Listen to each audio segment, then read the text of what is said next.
সম্প্রদায়ের অসংখ্য মানুষ চা বাগিচার কর্মজীবনের সঙ্গে সঙ্গীত নৃত্যের মেলবন্ধন অত্যন্ত আকর্ষণীয়।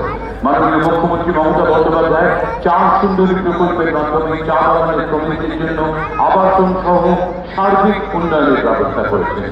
আলিপুর জেলার লোকপ্রসাদ প্রকল্পের শিল্পীদের পরিবেশন চা বাগিচা নৃত্য।